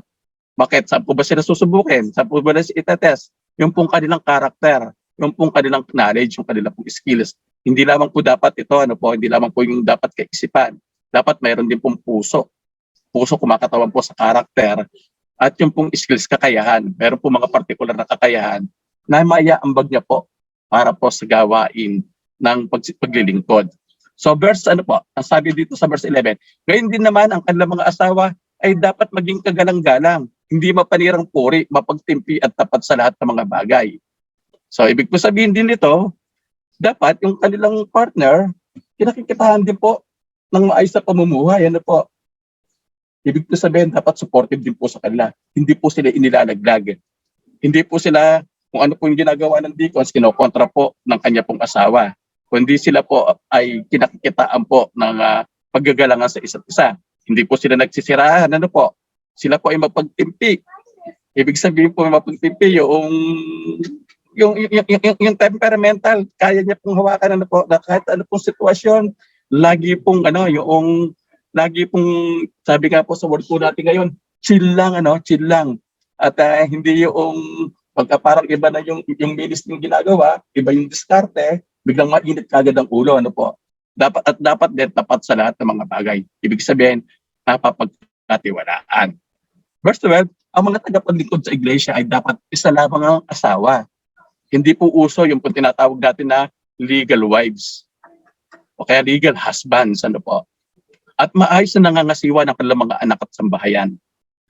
Ang mga tagapaglingkod na tapat sa tungkulin ay nagkakamit ng paggalang ng mga tao at nagkakaroon ng malaking tiwala dahil sa pananampalataya kay Kristo Jesus. Na kahit yung ibang tao sa paligid ng tanungin, kahit di po yung mga kasamaan sa simbahan ang gagawin mong character reference, ang sasabihin pa rin ng ibang tao, ay yung kapitbahay namin na yan. Talagang kakaiba yan. Talagang hindi lang yan basta lumipat ng simbahan, hindi lamang yan basta lumipat ng pananampalataya, kundi nakita talaga namin sa kanya kung paano siya binago ng Panginoon. Yung testimony dapat nakikita na nagkaroon ng malaking pagbabago. Yun po yung mga qualification, ano po. So maganda po na balik-balikan din po natin yan, ano po, mga kapatid, yan pong ano na yan. So in conclusion, ano po, bagamat ang ministry po ng pagiging deacon ay may kinalaman sa mga physical at material na bagay, tulad din po na sinabi ko po kanina, mahalaga rin po yung ituring pa rin po ito bilang isa pong spiritual ministry. Ang pagiging spiritual minded po ang siyang magbibigay sa kanila ng kakayahan upang mapangasiwaan ng maayos yung po mga resources sa simbahan. Kasi po kung hindi po spiritually matured ng mga deacons, kakaproblema rin po. Huwag humawak po ng pera, baka magkaproblema po tayo. Pag pinahawak mo ng isang ministry, ng isang particular na ministry, kahit sabihin natin na maglilinis lamang ng paligid ng simbahan, o magpapalitan ng kortina pero mainitin ng ulo, baka laging may issue pagka may problema sa espiritualidad ang isang deacon na naitatalaga, no? So ang tanong ngayon, how do elders differs from deacons? Obviously, ano po, mga kapatid, ulitin lamang po natin, nabanggit ko na po kanina, ang elders o tagapangasiwa, they guide the church. Ito po yung hinahawakan po nila, yung po mga spiritual matters. Pero sabi nga po natin that even yung pong sa side po ng mga deacons, may mga spiritual matters din doon. Kaya dapat po ay meron pa rin pong paggabay ng mga elders doon po sa mga deacons. Sila po kasi ang gagabay rin sa kanila para po sila ay lalo pong lumago sa kanilang spiritual na pamumuhay. At sa kabila po, deacons, tagapaglingkod, they serve the church physically and material things. Ano po, ito po yung kanila po mga hinahawakan. But this does not imply that elders ay hindi na po dapat na maging servants. At sa kabilang dako, hindi naman ibig sabihin na kung ikaw ay deacons, hindi ka na pwede mag-lead ng congregation. Tandaan po natin, ano po, meron pong preaching deacon. Sino po yung preaching deacon? Si Philip, ano po? Siya po yung yung pong namit po noong pong yung eunuch man, ano po? Nag-preach din po. Even po ang mga deacon po nagpe-preach kasi baka sabihin ay server lang naman kami. Hindi na kami magba-Bible study. Hindi na kami hahawak na Hindi po ganoon na po. Meron pa rin po itong tinatawag po natin na correlation with one another, ano po. Ngayon, sa iba po mga churches, ang gawain po ng mga elders ay nailipat po sa mga deacons. At sa paglipas din po ng panahon, ang elders at deacons ay nag-evolve at naging isang uri po ng tinatawag po natin na executive o kaya naman po ay financial board ng church. At sa iba nga po, nag-evolve po ito. Yung iba po, tinawag po ito na church board. So from two separate function, ay naging isa na lamang po ito. At yung nga po, pamilyar po ang karamihan sa ngayon sa katawagan pong church board. By the way po, ang evolution po na ito ay naging kapansin-pansin na naganap noong po mga huling bahagi ng 20th century. Nung partikular nung kami po yung namulat patungkol po sa church, yung pong noong po mga time ng pong early 80s o late 70s yung po mga board po, yung po mga elders saka yung po mga deacons inabolish, pinilitan po ng church board. Kaya ang tanong, may mali po ba doon? Hindi po, di po tayo nagbibigay ng ganong conclusion kundi ito po yung mga observation lamang po. At hanggang eventually yung pong elders at yung deacons po ay naging iba na po ang meaning para po sa mga church po sa ngayon. Hindi na po ganoong naging kalinaw para po sa karamihan po ng mga member po ng church. So, may this nais ko pong bigyan ng pansin na wala po tayong problema gusto ko bigyan po ng diin ng focus na wala po tayong problema sa pagtanggap natin ng konsepto ng pagkakaroon po ng church board o kung tayo man po ay nadala na din po sa kung ano po ang naging uso. Hindi po natin layunin na i-dissolve po yung ating pong church board. Wala po tayong ganong intention sa halip. Sa pagpapanumbalik po na pagkakaroon po ng elders at deacons, ako po ay naniniwala na magiging mas matatag po yung pong ating church board. Kasi po magkakaroon po tayo ng mas malalim po na basihan, batayan po sa salita ng Panginoon. Again, ang Biblia po ay hindi naglalayo na tayo po ay ikahon sa iisang hulmahan. Sa halip ito po ay nagbibigay sa atin ng mga pamantayan at prinsipyo na maaari po nating ilapat sa kasalukuyan po nating sitwasyon at kasalukuyan po nating henerasyon. Although siyempre may mga bagay po na hindi talaga po natin maaaring ilagay sa kompromiso. Minsan nga po ay nabanggit ko sa isa po sa aking sermon, let black always be black. Pagka sa Bible po sinabi po talaga na nakasulat na dapat ganito, dapat sundin o may utos na gagawin po natin. Let white always be white. Kapag walang batayan sa Biblia, wala pong maliwanag na batayan sa salita ng Diyos, teka muna, mag-isip po tayo. At mayroon man naman po mga bagay na tinatawag po natin na sa mga gray areas. Yung pong gray, pinagsama pong black sa white. Wala pong direktang utos na gawin, pero wala rin naman pong ginagawang pagbabawal na ito po ay ating gawin. So sa mga pagkakataon pong ganoon, gamitin po natin ang ating pong wisdom. Gamitin po natin yung pong wisdom na mula kay Lord, yung pong ating discernment, discerning spirit, para ma-discern po natin kung ano po yung kanyang perfect will para po sa atin.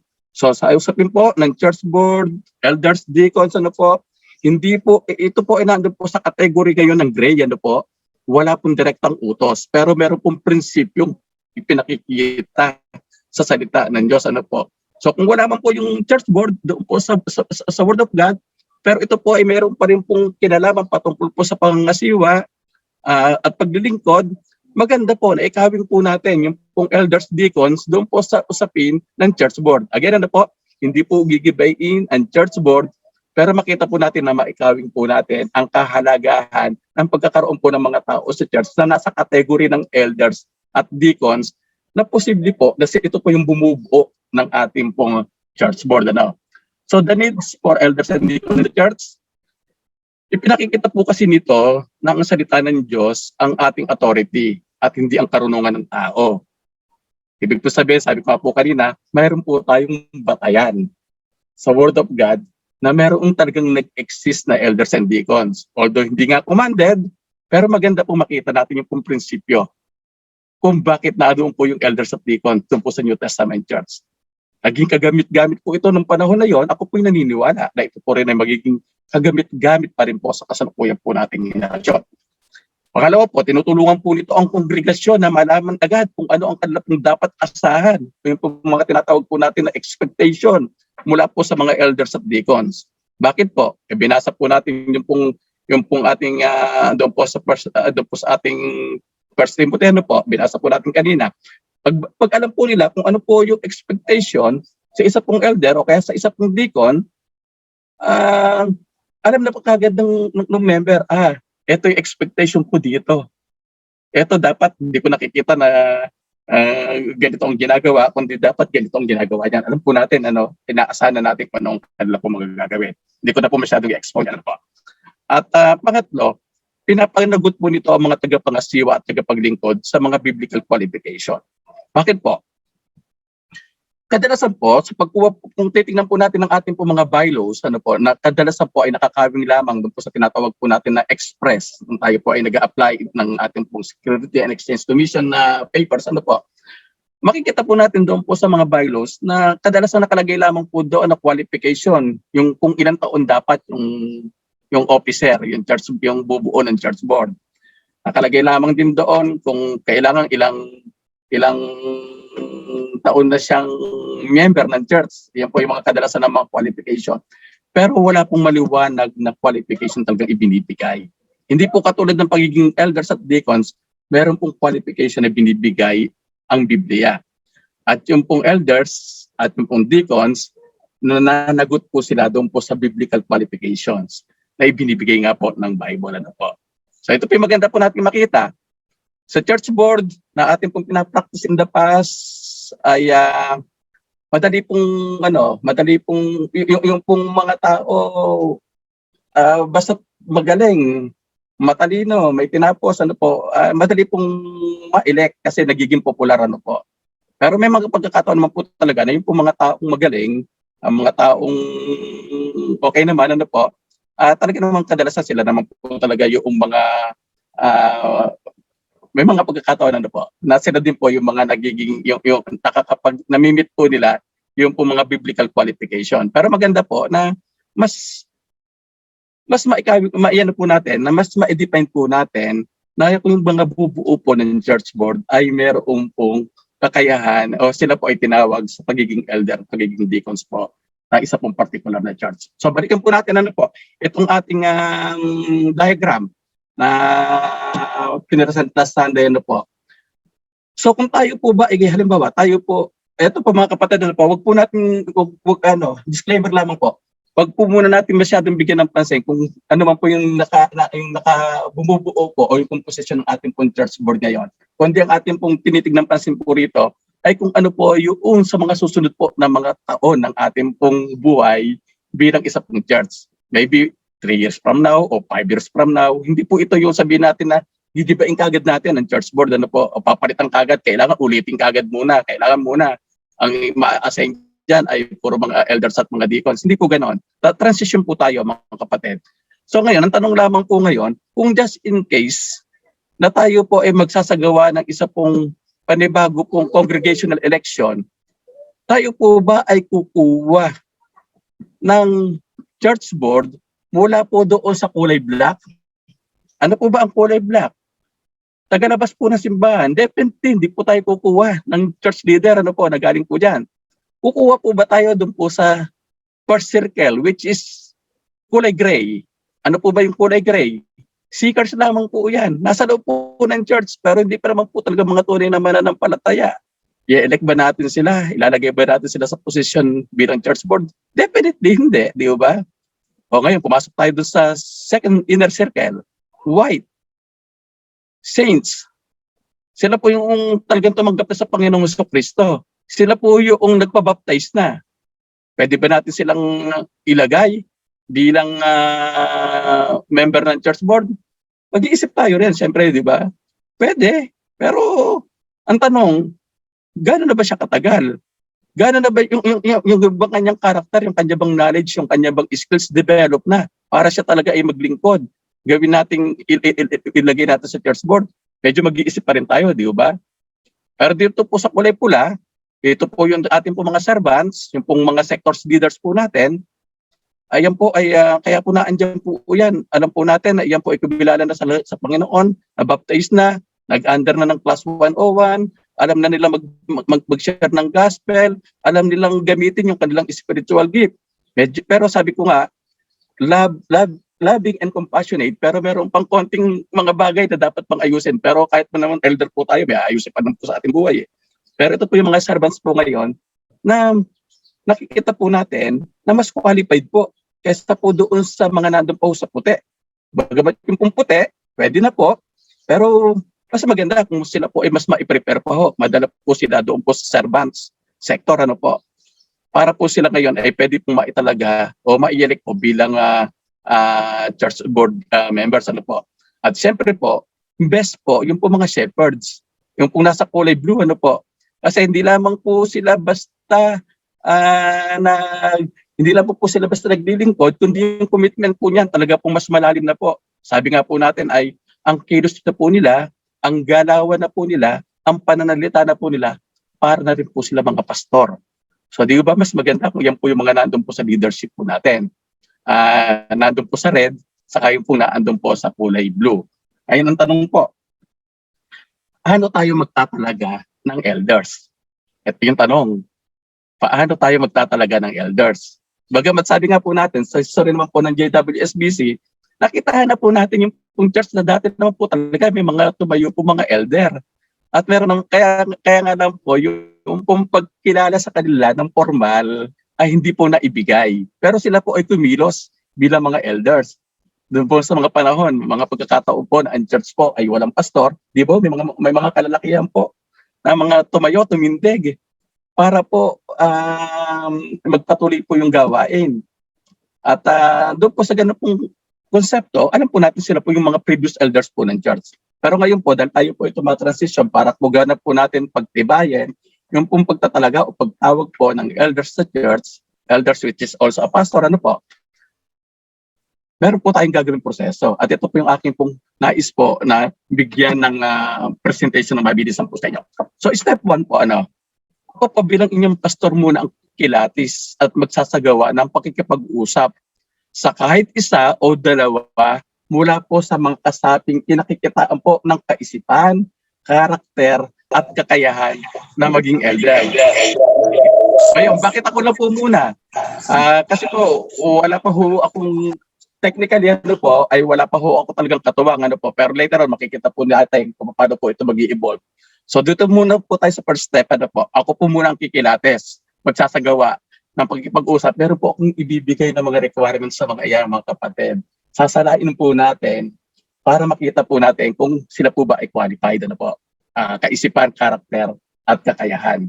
So pangalawa po, hindi ko na po masyadong detalye muna yan. Step 2 po, iahayag po ng pastor sa kongregasyon yung pong rekomendasyon para po sa napipisil na maging mga elder.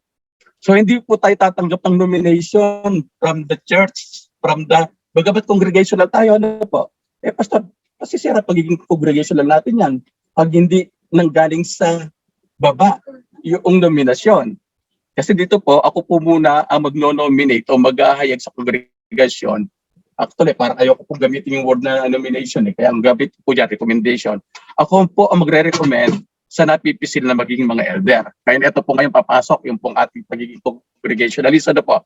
Makalipas po ang ilang araw na itatakda para po sa nagkakaisang pananalangin. After po na magbigay po ng recommendation, ang congregation po magsasagawa po ng sama-samang pananalangin po.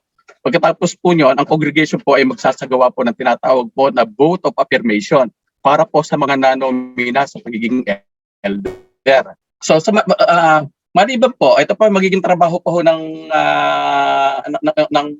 elders and the pastors. Ano po? Maliban sa mga spiritual matters ng church sa kanilang pangangasiwaan, sila rin ang mga ngasiwa doon po sa proseso ng pagpili ng mga magiging deacons at karagdagan pang elders ng church. Again, ano po? Sila po yung mga ngasiwa doon po sa susunod na proseso ng pagpili naman ng magiging mga deacons. Kasama na po ang mga deaconesses at karagdagan pang elders ng ating church. Note po, the pastor and the elders, dito po sa ganito pong presentation na ito po, nais ko po i-present, the pastors and the elders are automatically considered as ex officio members of the church board. Ex officio, hindi po kinakailangang elected.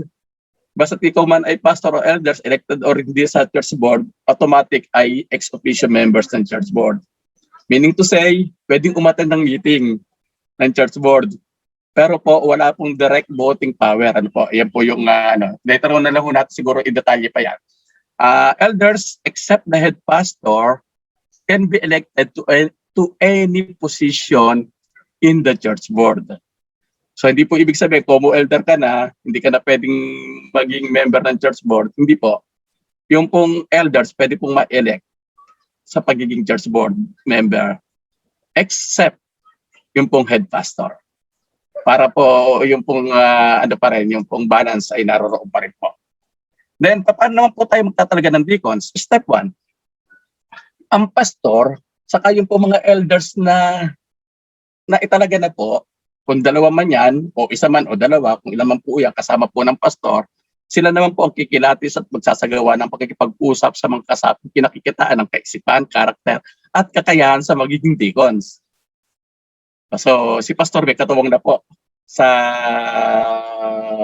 pagkilatis ang ilalagay po sa posisyon ng deacons. Step 2, ihahayag ng pastor sa kongregasyon ang recommendation sa magpipisil na magiging mga deacons. At katulad din po ng ginawa po natin doon sa kabila po sa pagpili po ng affirmation ng elders, makalipas po ang ilang araw na itatakda para sa nagkakaisang pananalangin, ang kongregasyon ay magsasagawa ng vote of affirmation para po sa mga mairekomenda sa pagiging deacons. Again, ano po, gagawin po ito ng secret balloting na kung saan ay kinakailangan makakuha ng 2/3 affirmative votes upang mapagtibay ang pagiging deacons ng isang recommended person. Step 4, ang makakakuha ng kinakailangan bilang para sa affirmative votes ay magiging bahagi ng kalipunan ng mga tagapaglingkod. Pero hindi po sila yung church board, ano po? Hindi po sila yung board, kundi kalipunan lamang po ng mga tagapaglingkod na kung saan ang pastor po o isa sa mga naitalagang elder ang kanilang magiging tagapangasiwa. Ayan. Note, ang maitatalaga pong deacons ay hindi po automatikong magiging bahagi ng church board, ngunit maaari po nilang gampanan ang tungkulin na nakaatang po talaga doon po sa biblical responsibilities na nakita po natin. Pwede po sila yung po sa ministry ng money, yung po pagbibilang ng katuwang po ng treasurer, sa pagbibilang ng ating po mga collection, preparation and administering Lord's table, and other physical aspect of the church. So kahit hindi po sila church board, pero deacons po sila, pwede po sila mag-function. Katuwang po ng ating pong mga elected po na mga opisyales.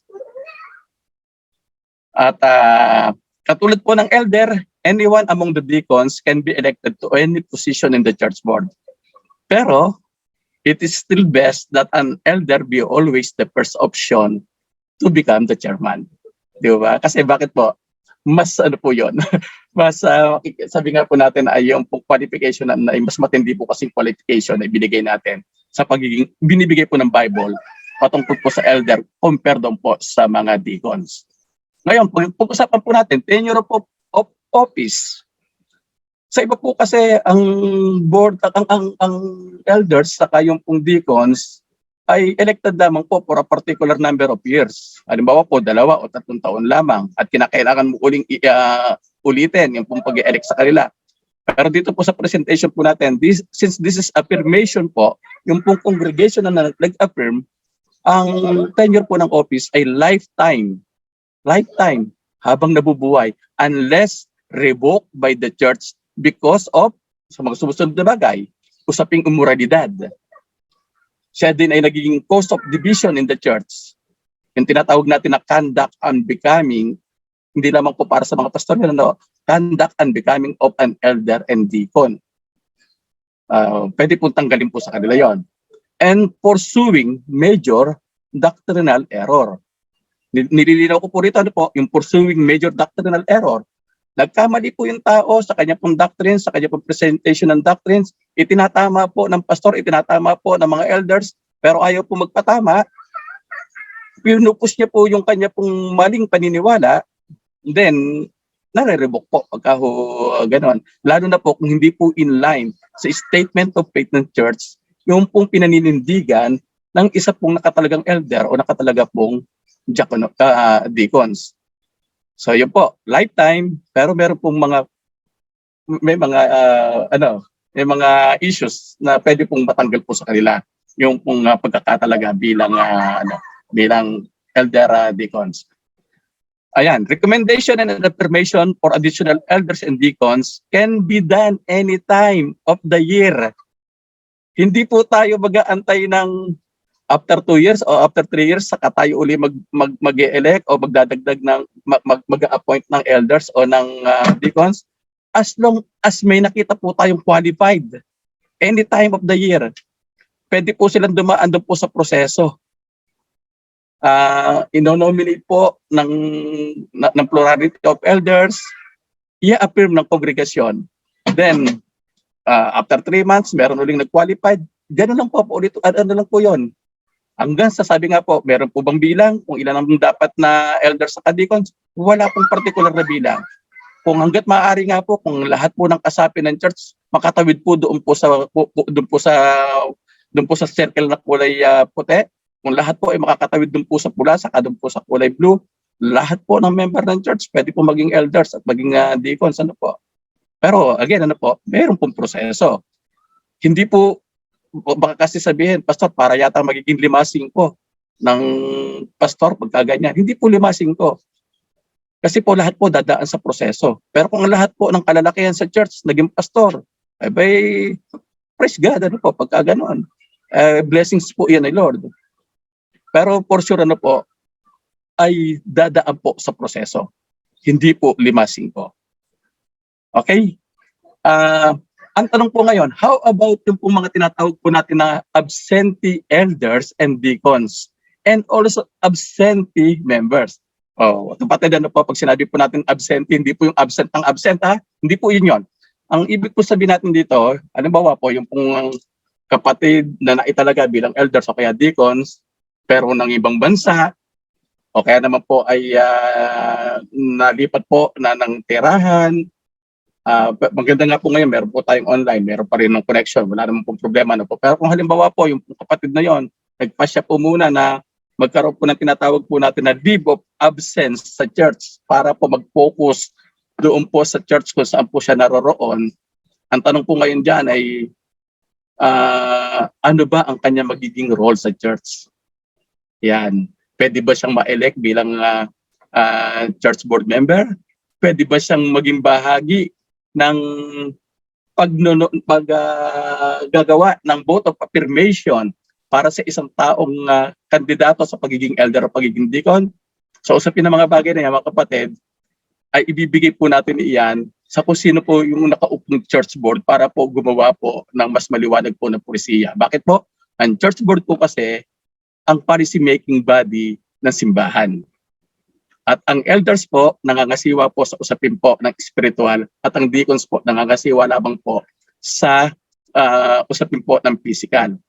Pero kung ang bumubuo po ng church board ay elders at mga deacons po, ibig po sabihin, kung lahat po tayo ngayon, lahat ay elders at deacons, dito na po tayo sa mga elders at deacons ngayon kukuha sa susunod po na mga bubuo po ng church board. At ako po'y naniniwala na sila po yung mga taong inenda at itinalaga ng Diyos para gumawa po ng mga polisiya sa loob ng simbahan na alam po natin na lahat po ito ay magiging biblical based. At hindi po mapapasukan ng tinatawag po natin na parang secular thinking. Kasi yun po naging problema doon po sa iba pong churches na nagpapatakbo po ng church board at ang kanila po mga boss sa mga kumpanya.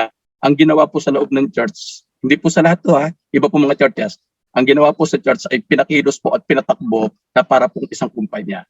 Pero dito po mga kapatid, kahit ano po ang ating pong trabaho sa labas, pero ikaw ay naproseso sa pagiging deacons at elders, pag ikaw ay naswak doon sa church board, for sure, ang dala-dala mo, kaisipan, karakter at kakayahan na puro nakakawing sa salita ng Panginoon. Okay po? Ito yung pong ating pong presentation at siguro po hindi muna ako hihingi ng motion ngayon kung i-adapt po natin ito. Ang sa akin lamang po muna ngayon, ipiniresent lamang po ito ngayon sa buong kongregasyon. At kung meron po kayong mga kaakib at katanungan sa paksang ito, ay open pa rin po ang ating chat group o ang ating pong secretary o kaya naman po you can message me directly sa akin pong messenger para po mabigyan pa rin po ng kasagutan. At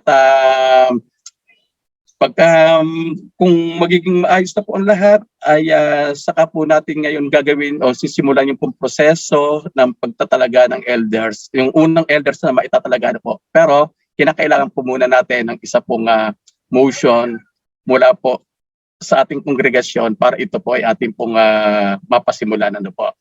At again hindi po muna ako hihingi ng motion ngayon. Pero maybe by next Sunday or a few Sundays from now ay i-remind ko po kayo patungkol po sa mga For the meantime, tanggap lang muna po tayo ng anumang mga katanungan papatungkol sa bagay nito. Mga katanungan at paglilinaw.